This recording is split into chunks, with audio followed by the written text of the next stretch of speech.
শিশুদের প্রকৃত মানুষ করতে একক প্রচেষ্টায় বিদ্যালয় স্থাপন। দেহরূপ শিশু শিক্ষা মন্দির বিদ্যালয়ের বাৎসরিক সাংস্কৃতিক অনুষ্ঠান ও সাংস্কৃতিক সন্ধ্যা অনুষ্ঠিত হলো। এই বিদ্যালয় স্থাপন প্রসঙ্গে জানা যায়, পশ্চিম মেদিনীপুরের ডেবরা থানার অন্তর্গত বাঁশদা গ্রামে জন্মগ্রহণ করেন অমল দাস। তার পিতার নাম ননীগোপাল দাস। শৈশব থেকে অমল দাস অভিনয়, ছবি আঁকা, গান গাওয়া, গলা পরিবর্তন করা ইত্যাদি নানান প্রকার প্রতিভার অধিকারী ছিলেন। তিনি বলেন, আমার মতন ধনবান কেউ নেই, অর্থাৎ প্রতিভাকে তিনি তার জীবনের অর্থ মনে করেন। সরস্বতী পুজোর সময় তিনি ঘন্টার পর ঘন্টা ধুনুচি নাচ করতেন প্রতিমার সামনে। অমল দাসের বয়স যখন ৪৫ কি ৪৭ বছর, তখন তিনি একদিন ভোরে স্বপ্ন দেখেন গ্রামে স্কুল গড়ার। নানান ঘাত প্রতিঘাতের মধ্য দিয়ে তার জীবন অতিবাহিত হতো। ১৯৯৭ সালে তিনি প্রথম পুত্র সন্তানের পিতা হন। অমল দাস কৃষ্ণ মন্ত্র দীক্ষিত। তিনি তার গুরুদেবকে ১৯৯৭ সালে তার স্বপ্নে দেখার কথা বলেন। গুরুদেব তা শুনে বলেন, তুই মানুষ চাষ কর, অর্থাৎ প্রকৃত শিক্ষায় শিক্ষিতদের শিক্ষিত করে তোল। প্রথমে অমল দাস টিউশনি শুরু করেন, পরে বাবা মায়ের সহযোগিতায় অনুপ্রেরণায় স্কুল তৈরির কাজ শুরু করেন। একটি খড়ের চালা ঘরে মাত্র ৩ বছরের এক শিশুকে নিয়ে বিদ্যালয় শুরু করেন। একদিন ছোট্ট শিশুটি মল ত্যাগ করলেই তিনি শিশুটিকে নিজের হাতে সন্তান স্নেহী শৌচ করে দেন। ওনার এই আন্তরিকতা, মানবিকতার কথা লোকমুখে প্রচার হয়। ওনার গুরুদেব এই ঘটনার কথা শুনে বলেন, এভাবে তুমি যদি অন্যের সেবায় নিজেকে নিয়োজিত করো, তবে তুমি একজন আদর্শ মানুষ হয়ে সমাজে আদর্শ মানুষ উপহার দেবে। এই ঘটনার পর আস্তে আস্তে বিদ্যালয়ের ছাত্রছাত্রীদের সংখ্যা বাড়তে থাকে। ২০০১ সালে স্কুল ঘর বড় করতে হয়। যেহেতু বিদ্যালয়টি প্রত্যন্ত গ্রামে এবং আদিবাসী ছাত্রছাত্রীর সংখ্যা বেশি ছিল, সেই কারণে বিদ্যালয়ের ছাত্রছাত্রীদের বেতন বেশি করেননি। মাত্র ৭০ থেকে ৮০ টাকা বেতন নিয়ে চালাতে থাকেন বিদ্যালয়টি। ২০১৩ সালে ছাত্রছাত্রীর সংখ্যা বেড়ে দাঁড়ায় ১৫২ জন। তারপর মহামারী কোভিড এবং লকডাউনে বড় ধাক্কা খান তিনি। তারপর বিদ্যালয়ে চালু হলো ২০ জন ছাত্রছাত্রীকে নিয়ে। অমল দাস ১০ জন ছাত্রছাত্রীর সঙ্গে একজন শিক্ষক শিক্ষিকাদের দিয়ে পড়াশোনা চালু করেছিলেন। বর্তমানে সেই নিয়মেই বলবৎ আছে। আর্থিক সংকটের কারণে বিদ্যালয়ের নির্মাণ করতে পারেনি। বিদ্যালয়ের ২৫ বছর পদার্পণে একই চিত্র বর্তমানে। অমল দাস সর্বশিক্ষা বিভাগে প্রতি বছর UDISE পূরণ করেন। স্কুলের কোড নম্বরও আছে, কিন্তু বিদ্যালয়টির কোনো রূপ সরকারি সহযোগিতা পায়নি। অমল দাসের স্ত্রী কৃষ্ণা দাস সরকারি স্বাস্থ্যকেন্দ্রের নার্স ছিলেন। বিদ্যালয় নির্মাণের জন্য তিনি স্বামী অমল দাসের স্বপ্ন পূরণের জন্য এগিয়ে এসে আর্থিক সহযোগিতা করেন। অমল দাস এমন গরিব, দরদি, সহৃদয় মানুষ ছিলেন। ওনার আর্থিক দুরবস্থা থাকা সত্ত্বেও কোনো গরিব পরিবারের কেহ তাদের সন্তান সন্ততিকে পড়ানোর ইচ্ছে প্রকাশ করে আর্থিক দুরবস্থার কথা বললে তিনি তা শুনে তৎক্ষণাৎ সেই ছাত্রছাত্রীকে সম্পূর্ণ বিনামূল্যে বিদ্যালয়ে ভর্তি এবং বিনামূল্যে পড়ার সুযোগ করে দেন। অমল দাসকে প্রশ্ন করা হয়, বিদ্যালয়ের নাম দেহরূপ শিশু শিক্ষা মন্দির নামকরণ কেন? এই বিষয়ে তিনি কি বললেন আপনাদের সামনে একে একে তুলে ধরছি। পুরস্কৃত অনুষ্ঠান এবং অতিথি সম্বর্ধনা, এই ২৫ বছরের জার্নিটা কেমন বলবেন? কি বলবেন? ২৫ বছরের জার্নি আমার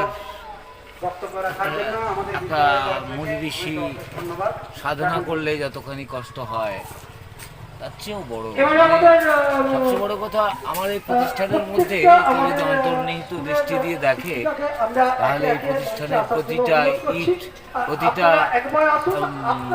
বলবো কণা বিন্দুতে রয়েছে ঘাম, রক্ত আর চেষ্টা, আর বাবা মায়ের আশীর্বাদ, মা সরস্বতীর অলৌকিক একটা পাওয়ার আমাকে সবসময় ইম্পেল্ট করছে, যার জন্য আমি সত্যি কথাই আজকে শিশুদের নিয়ে আমি কলম ধরে কবিতা লিখতে পারি। আমি আমার কাছে খুব বড় লোক, তার কারণ আমার আর্থিক ক্ষমতা খুব কম, কিন্তু আমি কলম ধরলে কবিতা এসে যায়, আমি কলম ধরলে গল্প এসে যায়।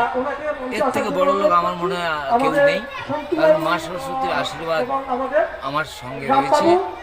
এবং আমি যখন সত্যি কথা, আমি যখন প্রতিষ্ঠান গড়তে শুরু করেছিলাম, প্রচুর কষ্ট, সে কষ্ট আমি এক্সপ্লেন করতে পারবো না। আমাকে অনেকে বিদ্রুপ করেছে, পাগল হয়ে গেছে, চাকরি ছেড়ে দিয়ে গ্রামে স্কুল করছে, কি আশ্চর্য, এরকম পাগল লোক। ১৯৯৭ সালে আমি চাকরি ছেড়ে চলে এলাম। তখন আমার বেতন ছিল, যেসব কোম্পানির BHL মেনটেন্যান্সে ছিলাম ইউপি, ওখান থেকে চাকরি ছেড়ে চলে এলাম। তখন আমার ১৫,০০০ টাকা বেতন ছিল, প্লাস ওভারটাইম মিলিয়ে ২৫,০০০ টাকা বেতন ছিল। তো সেই চাকরি ছেড়ে দিয়ে চলে এলাম। বাবা মাকে দেখার কেউ নেই, আমি তখন ভাবছিলাম বাবা মায়ের জন্য পৃথিবীর আলো দেখছি, আমি বাবা মাকে ছেড়ে থাকতে পারবো না। বাবা মাকে নিয়ে প্রথম যখন ঘর করি একটা কুড়ে ঘর ছিল, সেখানে আমার মা খড় দিচ্ছে আর আমি ঘরের চালা চাইছিলাম। সেই থেকে আজকে এই পর্যায়ে এসে পৌঁছেছি, আর কিছু বলার নেই। আমি আমার ভেতরটা কষ্ট হচ্ছে, তবে আমি চাই যাতে স্কুলটা কাছাকাছি শিশুরা একটা এমন জায়গায় গিয়ে পৌঁছবে। আমার এখান থেকে ইঞ্জিনিয়ার হচ্ছে, আমি কত কবিতা লিখছি, আমি ওদের নিয়ে স্বপ্ন দেখি। আর সবচেয়ে বড় কথা, আমার গুরুদেব যখন বলেছিলেন এই প্রতিষ্ঠান তুমি বড় মানুষ চাষ করো, তুমি দেখবে অন্যের ছেলেকে নিজের ছেলে মনে করলে তোমার ছেলে মানুষ হয়ে যাবে। পালন করার ফলে আমি আমার ছেলেকে পড়াতে পারিনি, কিন্তু আমার ছেলে এখন এমন জায়গায় পৌঁছেছে যেটা অসাধারণ। আমার ছেলের কাছে জাজরা ক্লাস করে, আমার ছেলের কাছে উকিলরা ক্লাস করে, অসাধারণ জায়গায় পৌঁছে গেছে। আমি আমার মতন সুখী পৃথিবীতে কেউ নেই। আমি ধন্য। আমার জন্ম, আমি সবসময় মনে করতাম আমি রবীন্দ্রনাথের অমল। রবীন্দ্রনাথ যেরকম অমলের চরিত্রের মধ্যে রেখেছিল, সে হয়তো স্বপ্ন দেখতো, আমিও স্বপ্ন দেখতাম।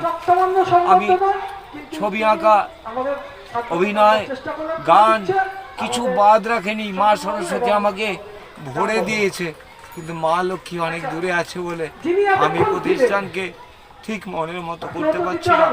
এটাই আমার আক্ষেপ। এই বলে আমি অভিভাবকদের উদ্দেশ্যে কি বলবেন? অভিভাবকরা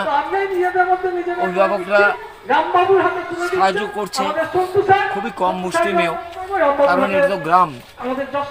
এখানে অভিভাবকরা অত্যন্ত কি বলবো নিম্ন মধ্যবিত্ত এবং মধ্যবিত্ত পরিবারের। ওনারা যতটুকু পারছেন উৎসাহ দিচ্ছেন।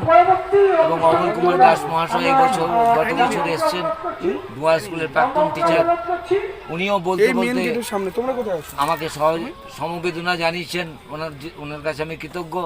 উনি বলে গেছেন যে যতদিন আমি বাঁচবো ততদিন আমি বাচ্চাদের, শিশুদের এই অনুষ্ঠানে মিষ্টি খাওয়ানোর পয়সা দেবো। এই জন্য এইসব কারণে এই সমস্ত গার্ডিয়ানের থেকে উৎসাহ পেয়ে আমি আরও ইম্পেলড হই, আমার কাজে কর্মক্ষমতা বাড়ে এবং আমি নিজেকে 60 আপ এজ মনে করি না। আমি এখনও মাটি কোপাতে পারি। আমার এখন 64 এজ চলছে। 1961-এ আমার ডেট অফ বার্থ 1 জানুয়ারি। এই জন্য এইটা আমার জন্মভূমি। এখন এই জন্মভূমিটাকেই আমি আমার স্বর্গ মনে করি এবং জন্মভূমিটাই আমার কর্মভূমি হয়ে গেছে এখন। তো এবং এর জন্য আমার মিসেসের অবদান অতুলনীয়। আমার মিসেস নার্সিং স্টাফ ছিল।